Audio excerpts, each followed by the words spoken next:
시청자 여러분 안녕하십니까? 사실을 보고 진실을 말하는 뉴스판입니다. 많은 게 바뀌었습니다. 새 대통령의 시원시원한 움직임에 박수 보내는 분들도 많습니다. 협치의 길을 기대하는 목소리도 높았는데 두세 달 정도 갈 줄 알았던 이 새 정권과 야당과의 허니문 기간이 상당히 줄어들 듯합니다.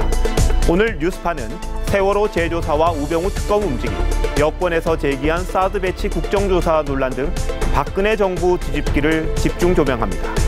국사 국정교과서 폐지와 임을 위한 행진곡 재창처럼 문재인 정부 색깔 내기, 야권의 반발 함께 짚어봅니다. 이 밖에 조국 수석과 서훈 국정원장의 과거 발언, 대선에서 패배한 후보들의 각양각색 움직임, 정계 개편 흐름도 준비했습니다. 그리고 문재인 대통령 아들 준용 씨 단독 인터뷰도 있습니다.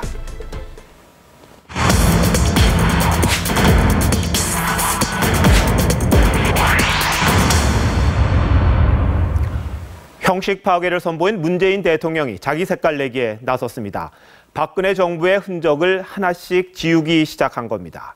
임을 위한 행진곡을 재창하고 국사 국정교과서를 폐지하고 세월호를 재조사하도록 했습니다. 사드와 일자리 추경도 논란입니다. 야당이 가만히 있지는 않는 듯합니다. 4개의 전선이 펼쳐진 셈인데 먼저 5.18 기념식 노래와 국사교과서 논란을 김정우 기자가 보도합니다.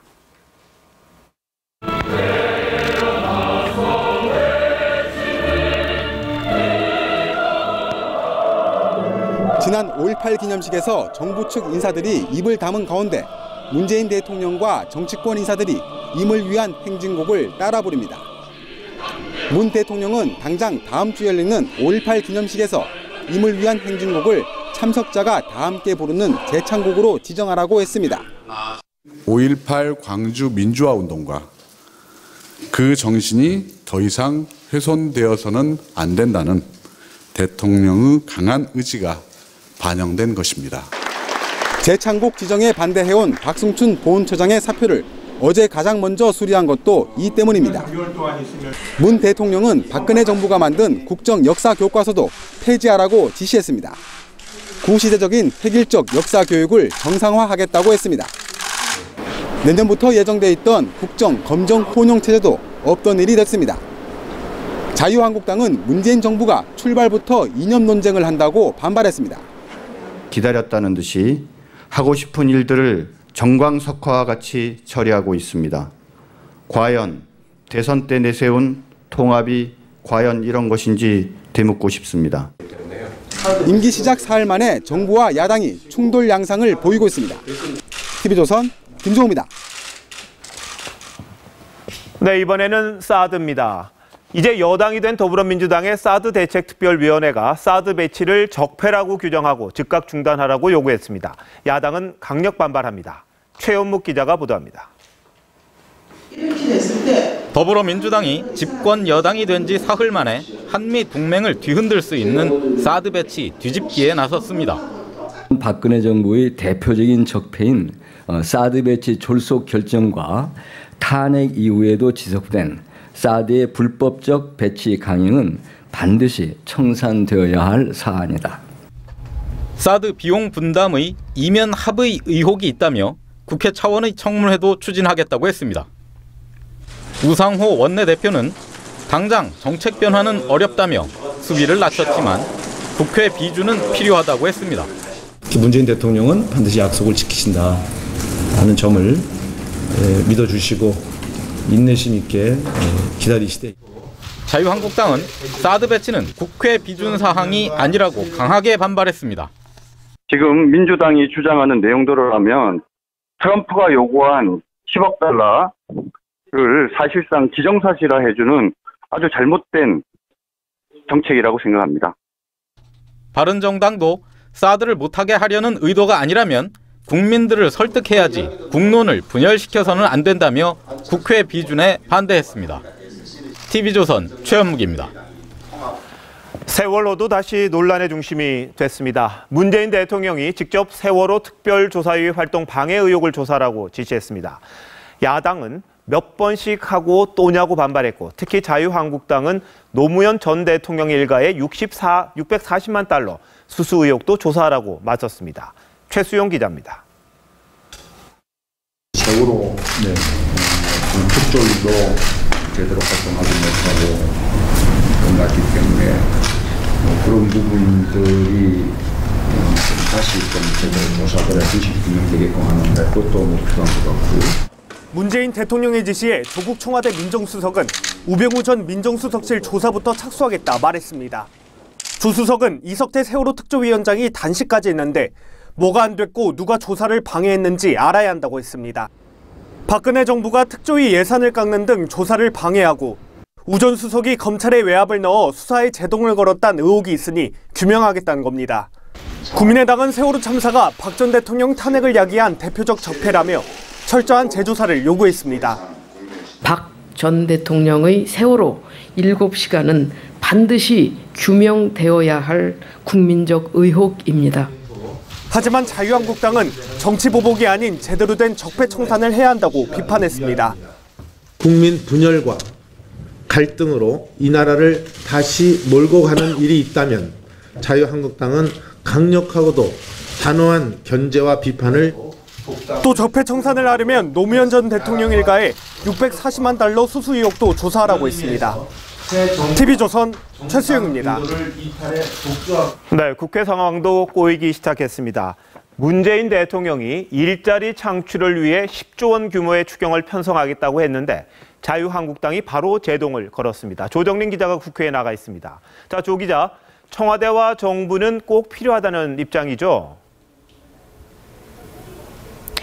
네, 문재인 대통령은 취임 후에도 일자리 추경이 필요하다는 입장을 밝혔고 기획재정부도 추경 편성 가능성을 언급했습니다.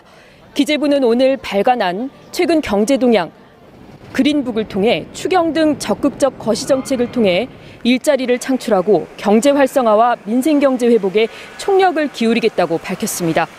그동안 추경 편성에 부정적이었던 기재부가 처음으로 일자리 추경을 언급한 겁니다.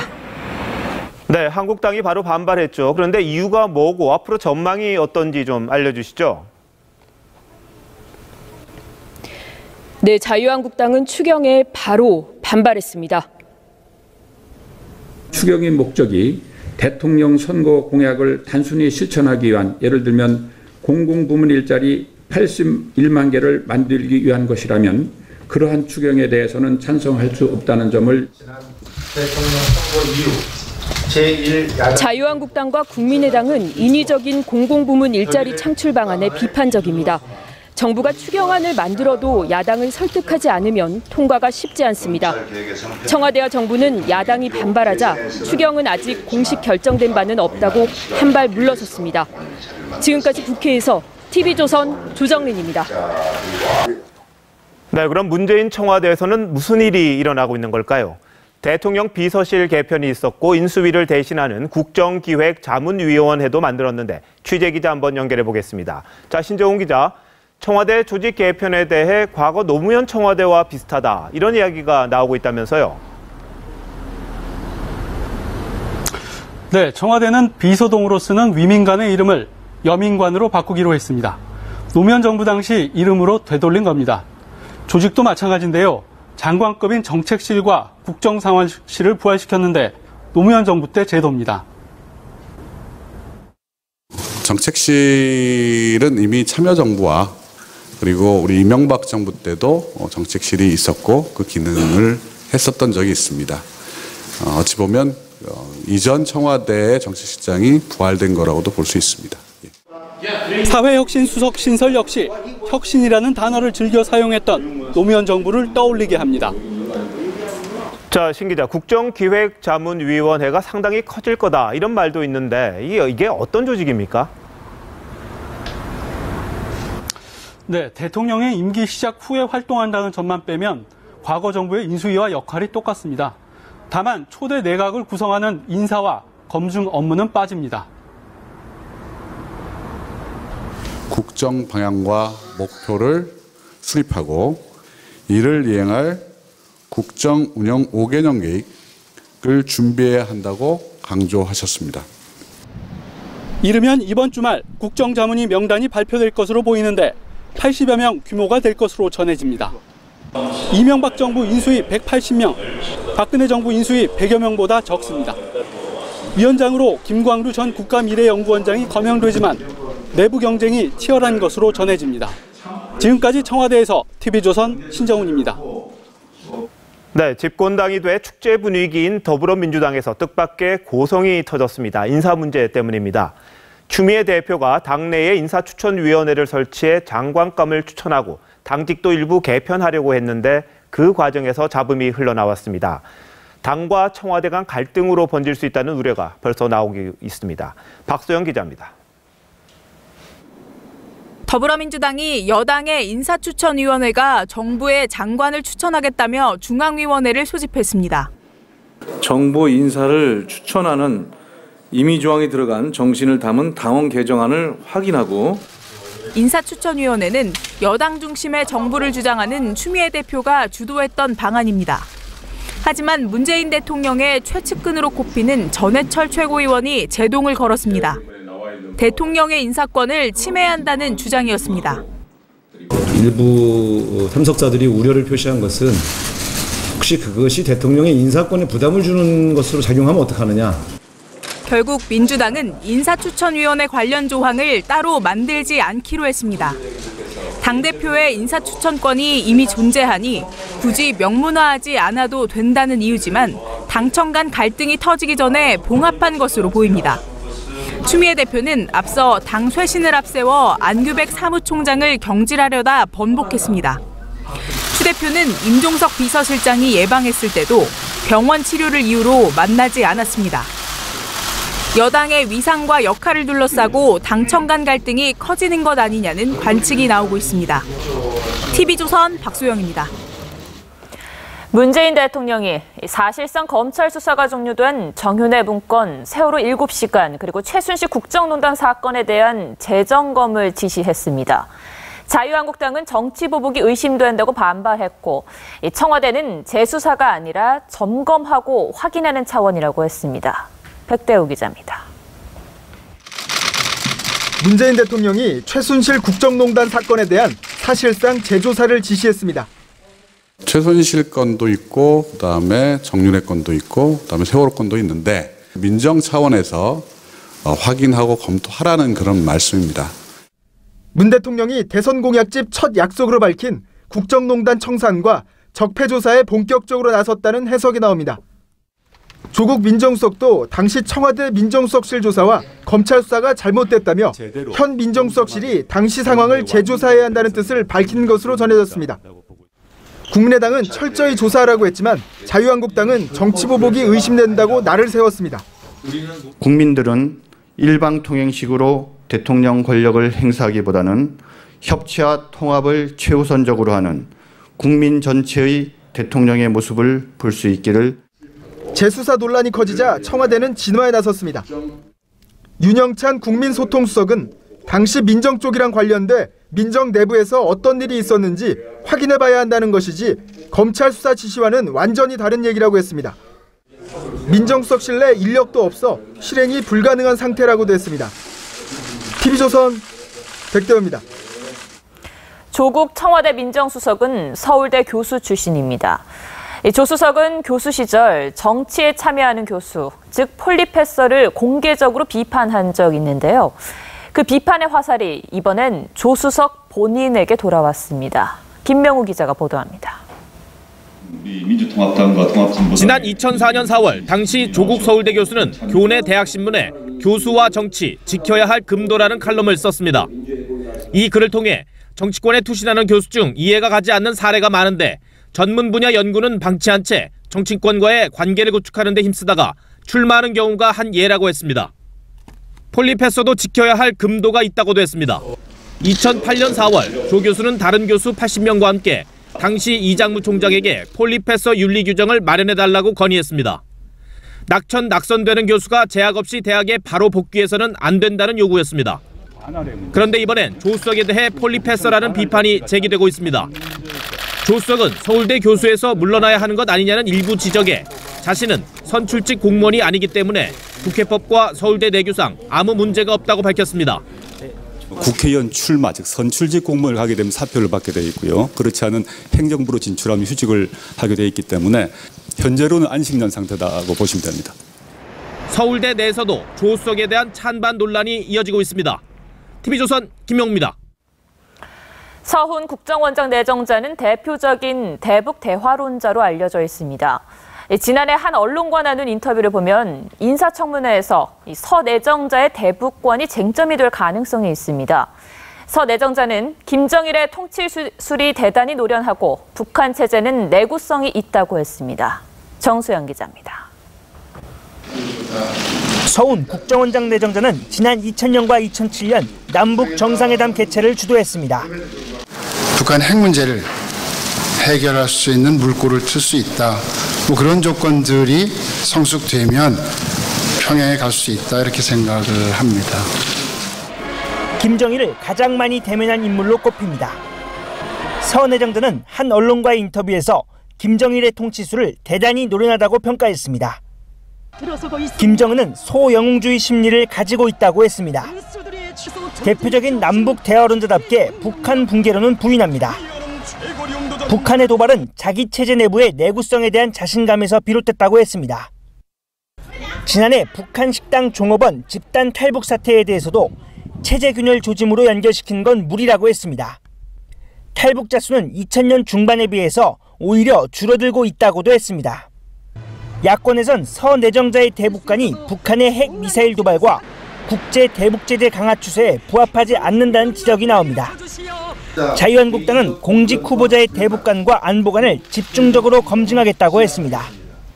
인사청문회에선 서 내정자의 발언을 놓고 논란이 벌어질 가능성이 큽니다. TV조선 정수양입니다. 네, 청와대 인사와 관련해서 청와대 출입하는 홍혜영 기자 나와 있는데요. 자세한 이야기 좀 나눠보겠습니다. 자, 홍 기자. 네. 먼저 유일하게 비서관 한 명을 오늘 임명을 했죠. 누굽니까? 네, 민정수석실 산하의 반부패 비서관이라는 것을 신설을 했는데요. 네. 바로 이 반부패 비서관의 이 자리에 박형철 전 부장검사가 임명이 됐습니다. 네. 박 전 검사는 검사 시절에 공안통이었는데요. 국가정보원 대선 개입 사건 수사 때 윤석열 수사팀 부팀장으로 활약을 했습니다. 하지만 좌천성 인사로 수사직에서 배제가 됐고 결국 지난해 검찰을 떠나서 변호사로 일을 해왔습니다. 자, 근데 반부패 비서관이라는 자리를 만들었고 여기에다가 과거 국정원 댓글 수사했던 부장검사를 앉혔다. 네. 의미가 좀 있을 것 같네요. 네, 원래 청와대 민정수석실이라는 곳은 민심을 수집하고 인사검증을 하고 또 네. 사정기관 관리감독 등의 기능을 하는 곳입니다. 예. 그런데 이 반부패 업무를 따로 떼서 무게를 실어주겠다는 겁니다. 여기서 감시 대상은 공직자뿐만이 아니라 정치권, 기업 등도 포함이 됩니다. 박 전 검사에게 이 업무를 맡겨서 사회 전반에 대한 강력한 부패 방지 조치를 하겠다는 의미로 해석이 됩니다. 자, 그렇다면은 기업에 대해서 조치를 한다 그랬을 때는 민간 사찰 뭐 이런 논란이 불거질 수도 있겠는데요. 그 부분은 뭐 언급이 없었습니까? 근데 원래 민정수석실에서 하는 이제 부패 방지에는 그 반부패 프로젝트도 박근혜 정권 때 있었거든요. 네. 기업도 포함이 됩니다. 아, 그렇습니까? 자, 김수남 검찰총장 사표 지금 수리가 된 상태입니까? 아직은 안 됐습니다. 일단은 김 총장의 사의를 받아들이긴 하는데 퇴임식 준비를 위해서 15일 월요일에 수리를 하기로 했습니다. 후임은 이제 고민을 해보겠다고 한 만큼 네. 시간이 좀 더 걸릴 것으로 보입니다. 자, 그럼 다른 인사 한번 이야기해보죠. 네. 문재인 대통령의 측근들 이렇게 불리는 분들이 있었습니다. 네. 그분들은 어떻게 자리를 만들었습니까? 먼저 이 삼철 가운데 양정철 전 비서관이 가장 관심사입니다. 네. 참여정부 때 직책, 그러니까 청와대 비서관 이상의 자리는 맞지 않겠다는 뜻을 주변에 밝혔다고 하는데요. 네. 일각에서는 새로 부활된 국정상황실장으로 오는 게 아니냐 이런 관측도 나옵니다. 예. 이 전해철 의원은 입각설이 나오지만 당에 머물 수도 있습니다. 예. 이호철 전 비서관은 해외로 나갔고 또 노영민 전 의원은 주중대사에 내정된 것으로 알려져 있습니다. 네. 이들 이 친문 핵심들 사이에서는 문간방 모임이라는 말이 나오는데요. 안방을 차지하지 말고 문간방에 있는 것처럼 이 낮은 곳에서 문재인을 보좌하자 이런 뜻이라고 합니다. 알겠습니다. 박근혜 대통령 때는 첫 인사가 대변인이었던 걸로 기억이 나는데 네. 아직까지 문재인 대통령은 대변인을 임명하지 않았습니다. 무슨 사연이 좀 있습니까? 네, 사실 이 전직 아나운서가 물망에 올랐다가 예. 어제는 또 한 진보 매체의 중견 기자가 물망에 올랐습니다. 거론이 네. 됐는데요. 지금은 전직 국회의원들의 이름이 나오고 있습니다. 이 문재인 대통령 주변의 실세들이 각자 추천한 사람을 대변인에 앉히기 위해서 기싸움을 벌이는 게 아니냐. 그래서 인사를 여태 못하는 게 아니냐는 말이 나오고 있습니다. 자, 그렇군요. 이번에 정책실장 다시 신설이 됐죠? 네. 그 자리에 또 누가 오느냐, 이것도 상당한 관심사인 것 같던데 어떻습니까? 이 정책실장은 말 그대로 정책을 잘 아는 관료가 올 가능성이 가장 크다고 합니다. 흑수저 공무원이죠. 깜짝 발탁됐던 이정도 총무비서관과 홍남기 국무조정실장 모두 이 변양균 전 장관의 인연으로 주목을 받았는데요. 청와대 정책라인 인사의 이 변양균 인맥이 큰 힘을 발휘하고 있다는 관측이 나옵니다. 김수현 서울연구원장과 김동연 아주대 통장, 또 김석동 전 금융위원장 등이 거론이 되고 있습니다. 외교안보라인 사령탑인 안보실장에는 문정인 교수, 또 백군기 정의용 전 의원 등이 여러 명의 이름이 오르내리고 있는데요. 새 정부의 기조에 따라서 이 대화론자가 기용될 가능성이 큽니다. 아, 그렇군요. 자, 그럼 인사청문회는 언제쯤 이제 시작을 할까요? 청와대는 오늘 오후에 이낙연 국무총리 지명자의 인사청문 요청서를 국회에 제출했다고 밝혔습니다. 했습니까? 좀 늦어진다 그러더니 했네요. 네, 오늘 오후에 총리 지명자 같은 경우에는 했고요. 서훈 국가정보원장 내정자는 다음 주 초쯤에 하겠다고 했습니다. 아직 이 청문회 자료를 준비를 다 못한 것으로 보입니다. 알겠습니다. 자, 홍 기자, 앞으로도 청와대 소식 좀 잘 전해주시기 바랍니다. 네, 고맙습니다. 네. 문재인 대통령이 취임 이후 첫 외부 일정으로 인천국제공항을 찾았습니다. 공공부문 비정규직을 임기 내에 모두 정규직으로 전환하겠다고 했습니다. 그리고 오늘도 연우 대통령과는 다른 행보를 보였는데 청와대 공무원들과 오찬을 했고 여민관에서 업무를 보기도 했습니다. 윤동빈, 최은정 기자가 연이어 보도합니다. 문재인 대통령의 첫 현장 방문지는 인천국제공항이었습니다. 문 대통령은 인천공항 비정규직 노동자 비율이 84%에 이르는데 단계적으로 정규직으로 바꾸겠다고 했습니다. 우선 공공부문부터 임기 내에 비정규직 제로 시대를 열겠다, 이렇게 약속을 드리겠습니다. 문 대통령이 후보 시절 공약으로 내세웠던 공공부문 일자리 81만 개 창출도 비정규직의 정규직 전환을 통해 달성하겠다고 했습니다. 특히 국민 안전과 생명 관련 업무에 종사하는 비정규직 노동자들은 반드시 정규직으로 전환시키겠다고 약속했습니다. 새 업체는 저희의 단협을 인정하지 않고 휴가와 복지를 인정하지 않습니다. 그리고 저희한테 신입 대원이라고 합니다. 일부 직원들은 눈물을 흘렸습니다. 문 대통령은 앞으로 공기업 경영 평가를 할 때 정규직 전환 여부에 따라 가산점을 부여하겠다고 했습니다. 적극적으로 고용을 늘려나가고 또 비정규직을 정규직으로 전환해 나가는 것을 오히려 경영 성과에서 좋은 평가를 받도록 하는. 정일영 인천공항공사 사장은 올해 안에 비정규직 노동자 1만 명을 정규직으로 전환하겠다고 했습니다. 그러나 정규직 전환을 하면 인건비 부담이 크게 늘어날 것으로 전망됩니다. 과도한 정규직 확대가 공기업과 공공기관 경영에 큰 압박을 줄 수 있다는 지적도 나옵니다. TV조선 윤동빈입니다. 문재인 대통령은 취임 사흘째인 오늘부터 공식 행사나 업무는 본관에서 보지만 일상 업무는 여민관에서 보기로 했습니다. 대통령이 있는 곳은 본관과 여민관, 관저 등 이 세 곳인데요. 본관과 비서들이 모여있는 여민관과는 거리가 500m나 됩니다. 문 대통령은 앞으로 정무수석실과 비서실장이 있는 여민 1관에 이 3층에서 업무를 보게 됩니다. 이 차로 5분 또 걸어서 10분가량 걸리는 거리를 줄여서 이 참모들과 수시로 소통하고 비상 상황 시 즉각 대응하겠다는 겁니다. 이 광화문 시대를 공약한 만큼 광화문으로 상징되는 국민과의 거리를 그만큼 줄였다는 의미도 있습니다. 이명박 전 대통령은 주로 본관 집무실을 이용하고 가끔 여민관 집무실에 내려와 보고를 받았습니다. 박근혜 전 대통령은 주로 관저에서 보고를 받았습니다. 문 대통령은 오늘도 직원들과 소통하는 행보를 보였는데요.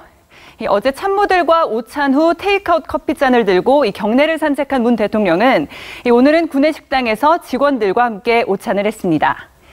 이 초록색 식권을 들고 식판에 직접 반찬을 담고 직원들과 악수하며 인사를 한 뒤 담소를 나누며 식사를 했고요. 이 3,000원 하는 구내식당 메뉴는 메밀국수에 계란볶음밥이었습니다. 청와대는 대통령이 여민관에서 직원들과 오찬을 같이 한 건 처음이라고 했습니다. 공무원들이 대통령과 오찬한다는 소식에 어리둥절했다는 것으로 알려졌습니다.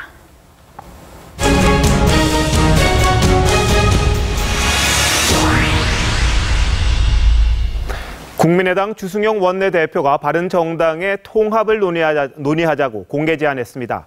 바른정당은 다음 주 의원 연찬회에서 공식 논의할 예정입니다. 최초의 중도 정당이 출범할 수 있을지가 관심입니다. 김복원 기자입니다. 바른정당과의 통합 저는 적극 검토해야 된다. 국민의당 주승용 원내대표가 양당제의 폐해를 극복하기 위한 진정성을 호남 민심도 이해해 줄 것이라며 바른정당과의 통합을 제안했습니다.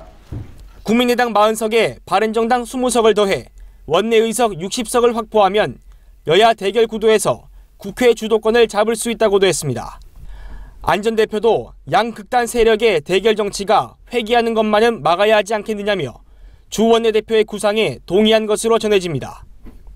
바른정당 주호영 원내대표는 다음 주 초 연찬회에서 통합 문제를 논의하겠다고 했습니다. 15일, 16일에 의원 위원장 워크숍이 있기 때문에 그때 아마 이 문제가 논의될 걸로 그렇게 생각을 합니다. 주승용 원내대표를 급히 만난 뒤 통합은 의미 있다면서도 쉽지는 않은 일이라고 했습니다. 두 정당은 중도 성향이 강해 진보 성향인 민주당과 보수인 한국당 사이에서 본격 중도 정당이 탄생할 가능성이 있습니다. 다만 안보관, 통일정책에서는 두 당 간 차이가 있습니다.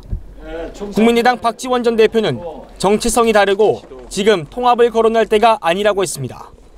더불어민주당 우상호 원내대표는 국민의당과 언젠가는 통합해야 한다며 두 당의 통합 움직임을 견제했습니다. TV조선 김보건입니다. 자유한국당이 오늘 바른정당 탈당파 의원 13명에 대한 복당을 공식 의결했습니다. 친박 징계도 해제했습니다. 홍준표 후보가 대선 직전 결정했던 부분을 그대로 승인한 건데 내친 김에 바른정당까지 통합하자는 목소리도 나왔습니다. 하지만 친박 일부는 반발합니다.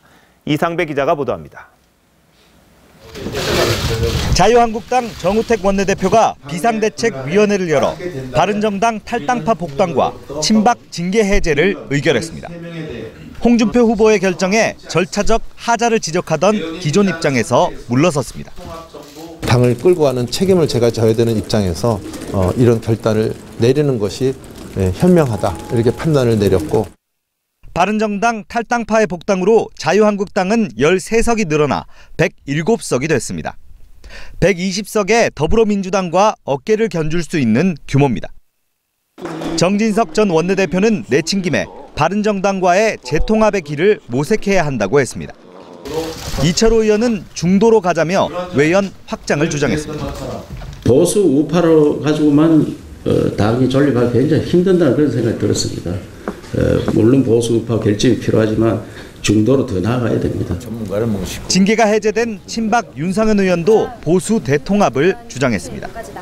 하지만 친박 김진태 의원은 후보 한마디에 복당되다니 담임 선생님 졸졸 따라다니는 초등학교냐고 비판했습니다.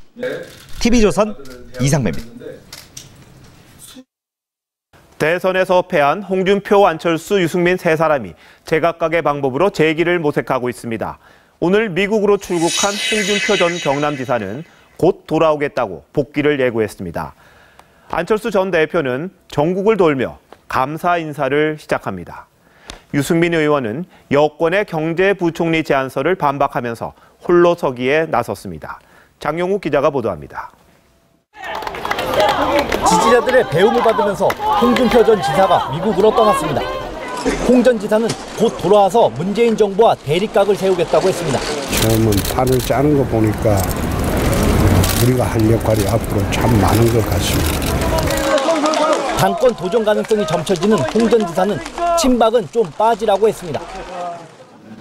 당 중진 등과 식사를 하며 결속을 다진 안철수 전 대표는 곧 전국을 돌며 감사 인사에 나섭니다. 우선 그렇게 다 감사 말씀들 다 드린 다음에 이제 재충전 시간을 갖겠습니다. 주승용 원내대표가 바른정당과의 합당을 제안한 과정에도 안 전 대표의 뜻이 강하게 반영된 것으로 전해집니다. 여권발 통합 공세를 피해 재기를 모색하겠다는 뜻으로 보입니다. 유승민 의원은 민주당 의원들의 입을 통해 나오는 경제부총리 입각설을 강하게 부인했습니다. 제안이 안 온 걸 가지고 제가 뭐라고 말씀드리기도 그렇습니다만은 생각 없습니다. 유 의원 측은 입각설을 흘리는 언론 플레이는 정치 도의에 어긋난다고 비판했습니다. 홀러서기 의지를 강조한 것으로 보입니다. TV조선 장용욱입니다.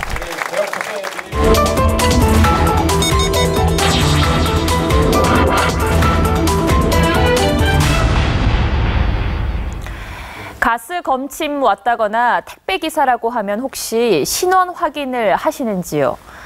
취재진이 직접 해보니 대부분 별 의심 없이 문을 열어줬습니다. 방 안까지도 너무 쉽게 들어갈 수 있었습니다. 사칭 범죄에 노출되기 십상입니다. 현장 추적 이재준 기자입니다. 헬멧을 쓴 남성이 인터폰으로 아파트 경비실과 통화합니다. 잠시 뒤 문이 열리고 남성은 유유히 자전거를 훔쳐 나옵니다. 배달원을 사칭해 들어간 뒤 절도 행각을 벌인 겁니다. 실험을 한번 해보겠습니다. 제가 이 작업용 조끼를 입고 택배 기사나 가스 검침원 행세를 해볼 텐데요. 이제 몰래카메라를 달고 주민들이 어떻게 반응하는지 관찰해 보겠습니다. 마포구의 한 빌라. 도시가스인데요. 가스 검침을 나왔다고 하자 바로 문이 열립니다. 현관으로 나온 집주인은 별다른 의심 없이 방 안까지 안내합니다. 어머니, 사실은 저희가 TV조선에서 나왔거든요. 단독주택도 마찬가지입니다. 인터폰으로 얼굴을 확인하는가 싶더니 이내 문을 열어줍니다. 가스 검침 나왔습니다. 네. 안녕하세요. 집 안으로 들어간 다음 취재 중임을 밝히자 집주인은 당황합니다. 저희가 평소에는 좀 어떻게 신원 확인하세요? 아니요, 그냥 말씀 듣고 그냥 제가 만약 강도나 부르기면 어떡하시려고? 그때 제가 무서운 말씀하시네. 취재진이 위장한 복장이 검침원과 확연히 다른데도 대부분 의심 없이 문을 열어줬습니다. 10여 가구를 방문했지만 신원 확인을 요구한 주민은 없었습니다. 나는 아니까 열어주는데 이렇게 오면 열어줄 것 같은데. 검침원이나 택배기사를 사칭한 범죄를 예방하려면 신분증이나 유니폼 등을 꼼꼼히 확인한 뒤 문을 열어줘야 합니다. 가스요. 여자분이 가셨었는데요? 왜 여자분이 오셨었는데 남자분이냐고 그래서 물어본 거예요. 또한 집 주소나 전화번호, 집주인 이름 등을 물어서 정확한 정보를 가지고 있는지도 확인해야 합니다. 수령인 이름이 어떻게 되는지, 혹시 누가 보냈는지 그런 정도 짤막한 정도의 질문만 하더라도 약간은 우리가 경계를 할 수가 있고요. 정부가 3년 전 택배기사나 검침원 신원을 문자 메시지로 미리 알려주는 서비스를 시행하려다 중단된 상황. 택배기사 등을 사칭한 범죄가 끊이지 않아 각별한 주의가 필요합니다. TV조선 이재중입니다. 심장이 멈춰 사망 판정을 받은 80대 환자가 1시간 만에 다시 살아나는 기적 같은 일이 벌어졌습니다. 더 놀라운 건 이전보다 더 건강해졌습니다. 의료진들도 의학으로는 설명할 수 없는 기적이라고 말합니다. 강석 기자가 보도합니다. 경기도의 한 대학병원입니다. 중환자실에 입원 중이던 82살 김모 씨는 지난 9일 낮 11시 40분쯤 심장이 멈췄습니다. 심폐소생술로 호흡이 돌아왔지만 40분 뒤 다시 심장이 멎었습니다. 담당 의사는 사망 판정을 했습니다. 가족들은 장례를 준비했습니다. 그런데 기적 같은 일이 일어났습니다. 김 씨는 사망 판정을 받은 지 1시간 뒤에 다시 숨을 쉬기 시작했습니다. 의료진은 김 씨를 곧장 중환자실로 옮겼고 몇 시간 뒤 의식을 회복했습니다. 기적은 여기서 그치지 않았습니다. 깨어난 뒤 건강이 더 좋아졌습니다. 도움을 받아야 먹을 수 있었던 밥도 혼자 먹기 시작했고 치매 때문에 못 알아봤던 자녀의 이름을 부를 정도로 호전됐습니다. 그런 일이 있다면 환자가 보통 돌아가시는데 이렇게 더 이전보다 컨디션이 좋아진 거는 굉장히 저희도 이해하기 힘들고 그렇게 생각하고 있습니다. 의학적으로 설명은 굉장히 어려운 상태고 의료진은 김 씨 상태를 좀 더 지켜본 뒤 다음 주쯤 일반 병실로 옮길 수도 있다고 예상했습니다. TV조선 강석입니다. 지난해 졸음운전 사고로 40여 명의 사상자가 난 영동고속도로에서 판박이 사고가 또 일어났습니다. 달리던 고속버스가 승합차를 뒤에서 들이받아 4명이 숨지고 13명이 다쳤는데 이번에도 버스 기사의 졸음운전이 원인이었습니다. 성민혁 기자입니다. 고속버스가 앞서가던 승합차를 들이받습니다. 부딪힌 상태에서 30여 미터를 더 밀고 나갑니다. 승합차는 종잇장처럼 구겨졌습니다. 승합차에 타고 있던 69살 양모 씨 등 4명이 숨졌고 4명이 다쳤습니다. 충남 당진에서 평창 동계올림픽 경기장을 구경하고 돌아가던 동네 이웃 할머니들이었습니다. 네, 굉장히 상태가 안 좋으시다는 말만 저도 들었어요. 환자실에 계실 겁니다. 고속버스 운전기사 49살 정모 씨는 경찰 조사에서 졸음운전을 시인했습니다. 정 씨는 점심을 먹고 강릉을 출발해 1시간 넘게 운전을 했습니다. 졸음운전했다. 졸음운전해서 사고 났다 이렇게 얘기한 거야 그냥. 영동 고속도로에서는 지난해 7월에도 관광버스 기사가 졸음운전을 해 42명이 숨지거나 다치는 추돌 사고가 났습니다. 버스 기사들은 여전히 운행 시간에 쫓겨 제대로 쉬지 못합니다. 정부에서 8시간 하루 근무 어쩌가지고 쉽게 안 맞는 일이고 아침 6시부터 오늘 11시 반까지 일하는데 밥 먹기도 바빠. 2013년부터 2015년까지 3년 동안 고속도로 졸음운전 사고로 숨진 사람은 93명이었습니다. 고속도로 졸음운전 치사율은 14.1%로 전체 사고 치사율의 2배에 이릅니다. TV조선 성민혁입니다. 이번 대선 때 보기 힘들었던 문재인 대통령의 아들 준용 씨가 고교 동창과 게임 회사를 만들어 운영하고 있었습니다. TV조선이 문 씨를 만났습니다. 전 세계 150개국에 곧 게임을 출시한다는 준용 씨는 정치단체가 회사 업무를 방해하지 않을까 걱정했습니다. 이채림 기자입니다. 경기도 분당에 위치한 게임 회사. 2015년 4월 문재인 대통령의 아들 준용 씨가 고교 동창과 함께 창업한 회사입니다. 얼굴 촬영을 제외한 인터뷰에 응한 준용 씨는 당장 회사 걱정부터 합니다. 설마 그런 일은 없겠지만 또 무슨 정치단체 같은 데서 몰려와서 업무에 방해받게 되는 게 일단 이런 게 좀 대표적인 악영향이고. 건국대 학부에서 디자인을 전공하고 미국 파슨스 디자인 스쿨에서 석사 과정을 마친 뒤 설립한 회사인 만큼 애정도 많습니다. 예, 게임을 좋아하고요. 근데 제가 원래 미디어 아트 작가였거든요. 준용 씨는 사내이사 4명 중 1명으로 그래픽 디자인을 담당하고 있습니다. 이 업체에서 개발한 모바일 게임입니다. 이 게임은 조만간 전 세계 150여 개국에 출시될 예정입니다. 이 한국 게임에서는 좀 잘 볼 수 없는 그래픽으로 만들려고 해서 그거에 대해서 사람들이 좋은 인상을 받았던 것 같습니다. 최근 판매 계약을 체결한 이 회사는 게임 출시와 함께 첫 매출을 올리게 됩니다. 문 대통령은 지난달 게임에 대한 안 좋은 인식을 없애야 한다며 규제를 없애겠다고 약속한 바 있습니다. TV조선 이채림입니다. 사상 처음으로 국토교통부가 현대 기아차의 강제 리콜을 명령했습니다. 12개 차종에 있는 이런저런 결함이 회사 측은 운행에 지장을 줄 정도가 아니라고 반박했지만 국토부는 받아들이지 않았습니다. 윤창기 기자입니다. 강제 리콜 대상은 모두 12개 차종 23만 8천여 대입니다. 제네시스와 에코스는 캐니스터 결함, 아반떼와 i30는 진공 파이프 손상, 소렌토와 카니발 등 5개 차종은 엔진 연료 호스 손상, LF 소나타와 LF 소나타 하이브리드 등 3개 차종은 주차 브레이크 경고 등 불량입니다. 국토부는 현대기아차가 수차례 리콜 권고를 거부하자 지난 8일 청문회를 열어 이 같은 결정을 내린 겁니다. 국내 완성차 업체가 정부의 강제 리콜을 당한 것은 이번이 처음입니다. 그동안의 리콜 사례나 소비자 보호 등을 감안할 때 리콜 처분이 타당하다는 판단을 내리고 국토부는 또 검찰의 결함 은폐 가능성을 수사 의뢰했습니다. 현대기아차는 국토부의 결정을 인정하고 30일 이내로 리콜 계획을 밝힐 예정입니다. 국토부의 결정을 겸허히 받아들이고 이른 시일 내에 대고객 조치가 이루어질 수 있도록 만전을 다하겠습니다. 이번 강제 리콜 결정은 그동안 자발적 리콜의 소극적이었던 자동차 업계에 경종을 울리고 있습니다. TV조선 윤창기입니다.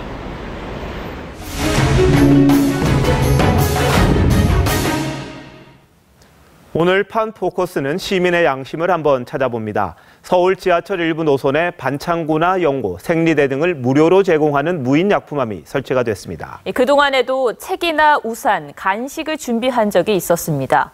하지만 누군가가 싹쓸이 해가거나 가져간 뒤 다시 돌려주지 않아 다 사라졌는데요. 이번엔 어떨까요? 한번 보시죠. 서울 지하철 광화문역. 무인 보관함에 약이란 글자가 커다랗게 써 있습니다. 여기 쓴 비밀번호 1234를 누르면 굿딱의 문이 열립니다.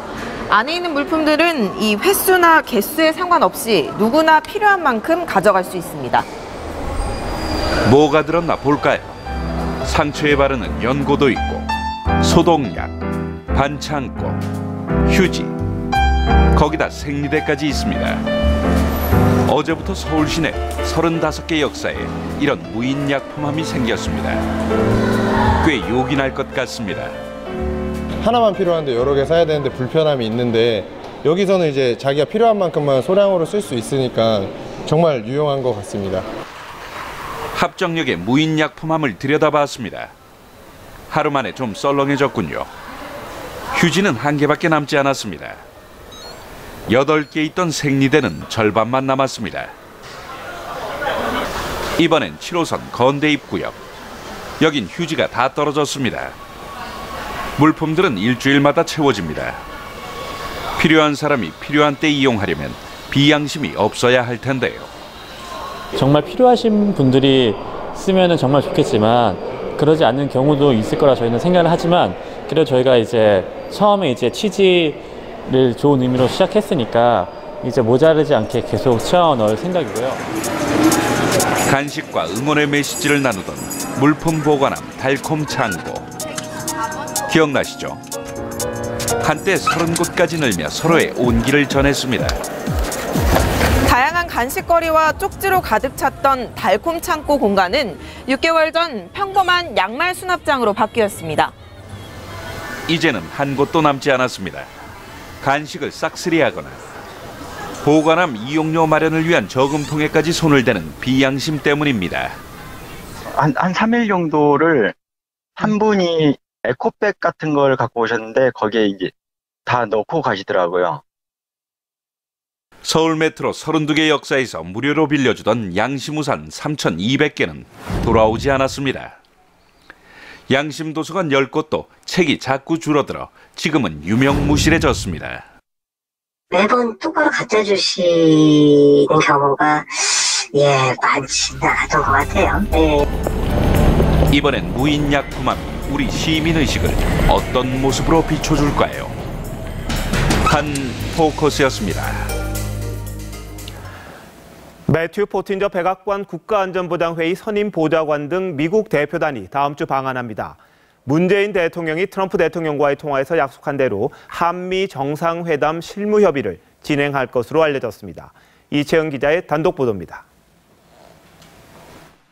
매튜 포틴저 미국 백악관 NSC 아시아 담당 선임 보좌관과 앨리슨 후커 NSC 한반도 보좌관 등이 미국 대표단 자격으로 다음 주에 방한합니다. 우리 시각으로 토요일 미국을 출발해 베이징에서 1대1로 국제협력 정상포럼에 참석한 뒤 한국에 오는 일정입니다. 외교 소식통은 세부 일정을 최종적으로 조율 중이라며 한미 정상회담의 시기와 장소를 외교 인사들과 실무 협의할 전망이라고 말했습니다. 이들은 곧 임명되는 청와대 안보실장도 만날 것으로 보입니다. 한미 정상회담이라든지 여러 사안들은 양국 간 긴밀한 협의하에 추진될 것입니다. 과거에는 차관보급의 대표단이 방문했지만 지금은 차관보가 공석이어서 NSC 아시아 담당 선임보좌관이 단장입니다. 올 1월 백악관 NSC 아시아 담당 선임보좌관에 임명된 매튜 포틴저는 월스트리트저널 베이징 특파원을 지낸 중국통입니다. 10여 년간 북한 정보 분석을 담당한 앨리슨 후커 보좌관은 2014년부터 한반도 담당 보좌관으로 일했습니다. 포틴저와 후커 보좌관을 포함해 조셉 윤 대북정책 특별대표 등 한두 명이 대표단에 더 추가될 수도 있습니다. TV조선 이채연입니다. 문재인 대통령이 탄핵 정국으로 공백이 생긴 4강 외교를 특사 파견 형식으로 우선 복원합니다. 특사는 아니지만 중국의 국제협력정상포럼 1대1로에는 박병석 의원이 갑니다. 중국은 사드 파문으로 우리 측 인사를 이 포럼에 초대하지 않았는데 문 대통령 취임 후 입장을 바꿨습니다. 안영영 기자입니다. 전화통화로 정상외교를 시작한 문재인 대통령이 특사 외교에 나섭니다. 미국의 홍석현 전 중앙일보 회장, 일본의 문희상 의원, 러시아의 송영길 의원을 특사로 보낼 것으로 전해집니다. 중국 특사로 거론됐던 박병석 의원은 중국이 새로운 실크로드를 표방하며 만든 국제협력 정상포럼 1대1로의 정부 대표단장으로 참석합니다. 박병석 의원님 등은 저희 정부에서 4대국 또는 그 이상으로 보내려고 하는 정부의 특사와는 관계가 없다는 말씀. 특사는 아니지만 박 의원은 시진핑 주석을 만날 예정입니다. 중국은 당초 우리 정부에 초청장도 보내지 않았다가 문재인 대통령 취임 후에 한국을 초청했습니다. 시진핑 주석과 문재인 대통령의 통화로 물꼬를 튼 한중 관계가 이번 방중을 계기로 더욱 방향을 전환시키는 데 도움이 되기를 바랍니다. 문 대통령은 특사를 통해 현안을 논의하고 정상회담 시기를 조율한 뒤 다음 달부터 본격적으로 정상외교를 시작할 것으로 보입니다. TV조선 안형량입니다. CIA를 포함해 미국 정보기관 수장들이 한반도에서 전쟁이 벌어질 가능성이 있다고 경고했습니다. 미 정보당국은 한반도가 화약고 같다고 봤습니다. 윤혜웅 기자입니다. 현지 시각 11일 열린 미 상원 정보위원회 국가정보국 DNI와 CIA 등 정보기관 수장 6명이 모였습니다. 이들 정보기관을 총괄하는 댄 코츠 DNI 국장은 북한 핵 능력을 심각하게 평가했습니다. Kim is attempting to prove he has the capability to strike the U.S. mainland with a nuclear weapon. 마크 폼페오 CIA 국장은 한반도 군사적 긴장 관련 질문을 받자 전쟁 발발 가능성까지 언급했습니다. Threat from flashpoints that something could spark and have a conventional war. 폼페오 국장은 또 한국 내 미국 시설과 미국인 등이 공격받을 가능성이 있다며 신설한 코리아 임무센터에 최고 요원을 배치해 관련 정보를 수집 중이라고 밝혔습니다. We have taken action inside the agency. I've stood up a Korean mission center to draw the best minds, the most innovative, creative people from across our. CIA 최초로 특정 국가를 겨냥해 설립된 코리아 임무센터는 한국계 미국인 앤드류 킴이 센터장을 맡을 것으로 알렸습니다. 50대 중반인 앤드류 킴은 CIA 내 대표적인 북한 전문가로 전해졌습니다. CIA가 정보기관 책임자와 임무를 이례적으로 공개한 것은 북한의 핵개발 포기를 종용하려는 심리전의 일환이라는 분석이 나옵니다. TV조선 윤혜웅입니다. 네, 오늘 하루 놓치면 아쉬운 더하기 뉴스 시간입니다. 최원영 기자 나왔습니다. 안녕하세요. 네, 첫 번째 키워드부터 보겠습니다. 내일 이사, 문재인 대통령이 이제 청와대로 이사를 한다고요? 네, 그동안은 이 홍은동 사저에서 출퇴근을 했죠. 이제 내일은 문재인 대통령 내외가 청와대 관저로 입주합니다. 그동안 청와대 관저는 일부 수리와 정비를 해왔는데 김정숙 여사가 하나하나 살폈다고 합니다. 어제도 간식거리를 사들고 도배 현장을 찾아 직원들을 격려한 것으로 알려졌습니다. 오늘 관저 정비가 끝난 만큼 문 대통령 내외는 내일은 입주할 예정이라고 합니다. 시민들에게 둘러싸인 출근길은 내일이 마지막일 수도 있겠네요. 네. 두 번째 키워드 보겠습니다. 참 잘했다. 이철성 경찰청장 모습인데 무슨 얘기입니까?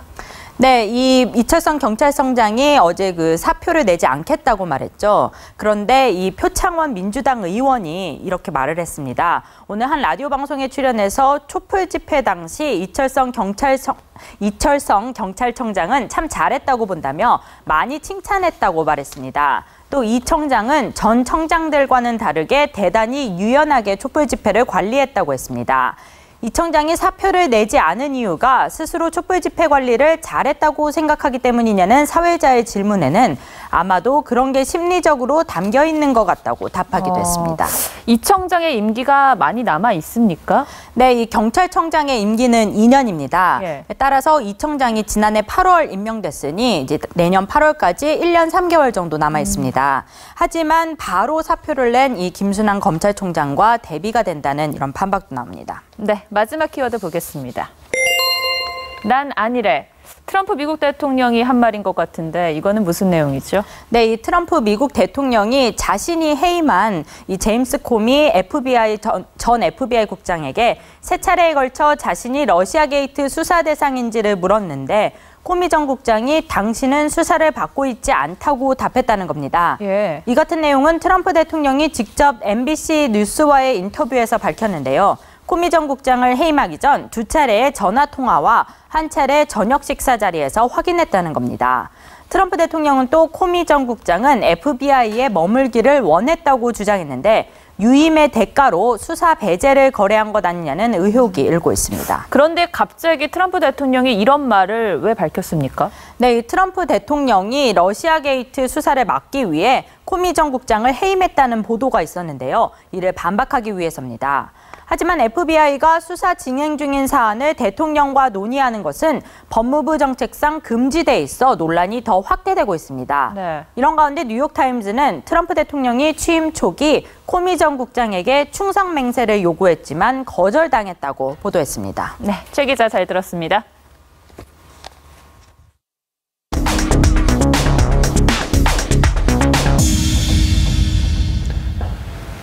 스웨덴에는 바사박물관이라는 게 있습니다. 탁 트인 내부를 400년 전 만들었던 거대한 전함이 채우고 있습니다.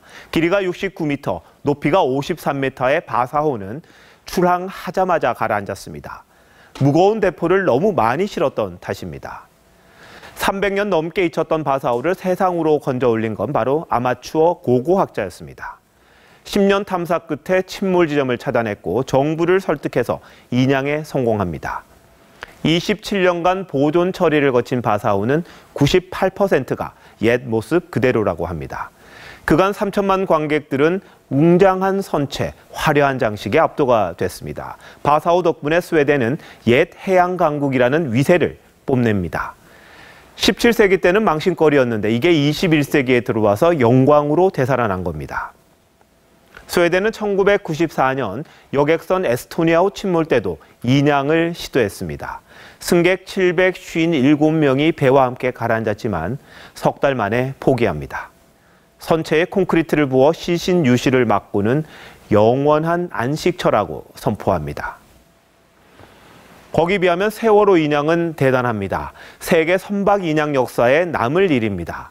나라와 국민이 세월호에 기울인 관심과 노력도 평가받을 만합니다. 세월호 침몰과 구조 경위는 합동수사본부가 밝혔습니다. 관련 책임자 재판도 끝났습니다. 특별조사위원회가 구성돼 1년 반을 활동했습니다. 지금은 인양한 세월호를 선체조사위원회가 들여다보고 있습니다. 그런데 문재인 대통령이 취임 이틀째에 세월호 재조사가 필요하다고 말합니다. 세월호 특조위도 제대로 활동하지 못하고 끝났기 때문에 그런 부분들이 다시 좀 제대로 조사가 진행되게끔 하는데 그것도 필요한 것 같고요. 협치가 절실한 집권 벽두부터 제2특조위를 놓고 힘겨루기가 벌어질 공산이 큽니다. 세월호 3년 동안 괴담도 많았습니다. 본질을 벗어난 논란도 있었습니다. 한상진 서울대 명예교수가 얼마 전 한 말 한번 되새겨 보시죠. 세월호를 정치적으로 이용하고자 하는 그런 노력이 여야를 불문하고 진행되어 온 역사가 있다. 벤저민 프랭클린이 말했습니다.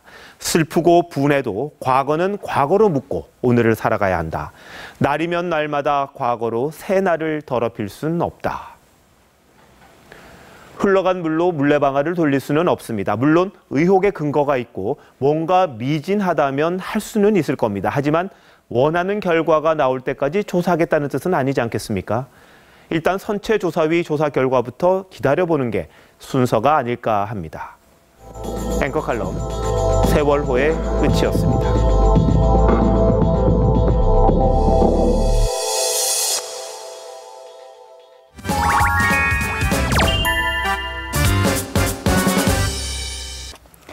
네, 진짜 정보를 찾는 남자 진정남 정우석 기자 나왔습니다. 어서 오세요. 네, 오늘은 어떤 정보 갖고 오셨죠? 오메이커 혹시 이 입술에 바르는 이 립스틱 예. 얼마나 갖고 계신가요? 이게 립스틱이 색깔마다 분위기가 다 다르기 때문에 여러 가지 좀 고르게 갖고 있는 편이에요. 보통 그렇죠. 네. 한 번 사두면은 두고두고 쓰는 게 보통인데요. 이 립스틱의 사용 기한을 지키지 않으면 어떤 문제가 생기는지 지금부터 보여드리겠습니다. 네.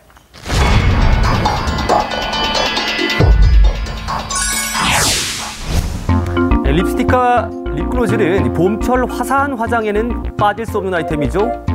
자, 그런데 이걸 자칫 잘못 쓰면 건강에 안 좋을 수 있습니다. 사용 중인 입술 화장품들을 무작위로 수거해서 실험실을 찾아가 봤습니다. 세균 검출 실험을 해봤는데요. 자, 화장품 10개 중에 무려 8개 제품에서 세균이 검출됐습니다. 특히 이 사용한 지 2년이 지난 한 립스틱은 이 안전 기준에 40배가 넘는 세균이 나올 정도로 오염도가 심각했습니다. 공기 중에 존재하는 미생물이나 아니면 입안에 존재하는 미생물에 대한 부착력을 높일 수 있는 환경을 만들 수가 있어 세균이 많이 증식될 수 있습니다. 립스틱이나 립글로즈를 사용하는 과정에서 입안에 있는 세균들이 제품 안에 유입돼 번식되기 때문입니다. 오염도가 매우 높은 립 메이크업 제품을 입술 주위에 입술에 사용하다 보면은 입술 피부나 또는 입술 피부 주변에 피부 염증 및 피부 트러블을 유발할 수 있습니다. 자, 그럼 실제로 우리 소비자들은 입술 화장품을 과연 제대로 사용하고 있을까요?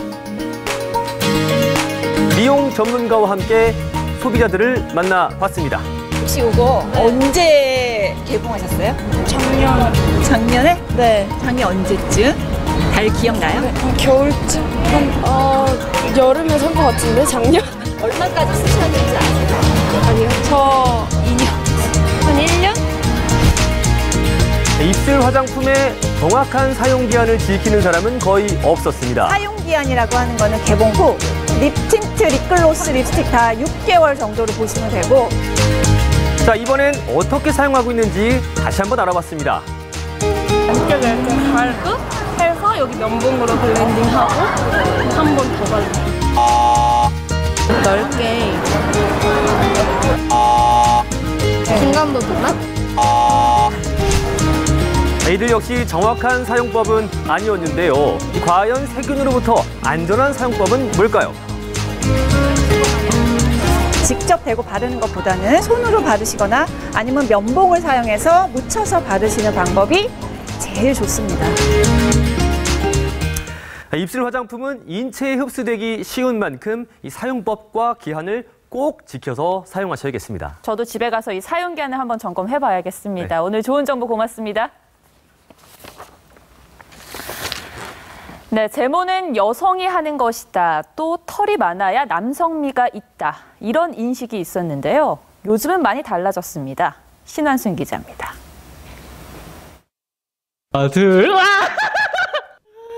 남자의 제모는 희화화되기 일쑤였습니다. 털이 좀 있어야 남자답다는 인식이 바뀌고 있습니다. 남자답다기보단 바지에 털이 삐져나오면 지저분해 보이고. 왁싱샵을 찾는 남성들. 제모 후 느껴지는 쾌적함이 주된 방문 이유였습니다. 땀 많은 편인데 그러니까 왁싱을 하고 나면 좀 그 통풍이 잘 되는 느낌이 들어요. 그래서 이제 몸뿐 아니라 수염 제모도 증가 추세인데 어려 보이는 미용 효과도 기대할 수 있습니다. 수염이나 인중 부분을 필수적으로 많이 하시고요. 팔이나 다리. 동안 효과가 있어요. 그래서 한 5년에서 한 10년 정도는 되게 젊어 보이고. 여름철이 다가오면서 매끈한 다리뿐 아니라 깔끔한 수영복 라인을 위해 브라질리언 왁싱을 결심하는 2030 남성도 늘고 있습니다. 아, 따갑다 이거는. 와. 왁스 위에 스트랩을 붙여서 이렇게 털을 제거하는데요. 제모를 받으니 굉장히 시원한 기분이 들고 올여름 반바지도 편하게 입을 수 있을 것 같습니다. 집에서 면도기로 몰래 미는 게 아니라 남자도 당당히 제모받는 시대. 전문의들은 피부 상태와 일회용품을 사용하는 제모샵인지 체크해야 피부 트러블과 감염을 예방할 수 있다고 충고합니다. TV조선 신환순입니다. 네, 주말인 내일은 중부와 경북 지역에 비 예보가 있습니다. 오후에 내릴 것으로 예상되는데요. 지속 시간은 짧지만 천둥 번개를 동반할 것으로 보입니다. 모레는 대체로 맑겠고요. 바람이 다소 강하게 불겠습니다. 미세먼지 농도는 내일 수도권, 강원 영서 지역으로 아침에 나쁨 단계 예상되고요. 밤에도 농도가 좀 오를 가능성이 있습니다. 남부지방은 내일 구름 많은 날씨 예상이 되고요. 강원 영동 지역은 바람이 매우 강하게 불겠습니다. 내일 아침 최저 기온은 대체로 15도 안팎으로 시작을 하겠고요. 낮 최고 기온은 서울이 23도에 머물겠지만 남부지방의 경우 27, 8도까지 오르면서 다소 더운 날씨 예상됩니다. 또 오늘과 내일 전해상에는 안개가 짙게 끼겠습니다. 일요일부터 다음 주까지는 대체로 맑은 날씨가 이어지겠고요. 주 중반부터는 낮 기온이 조금 더 오르겠습니다. 뉴스판 기상정보 이진희였습니다. 네, 뉴스판 오늘 여기까지입니다. 사실을 보고 진실을 찾는 뉴스는 계속됩니다. 저희는 월요일 저녁 7시 30분에 다시 찾아뵙겠습니다.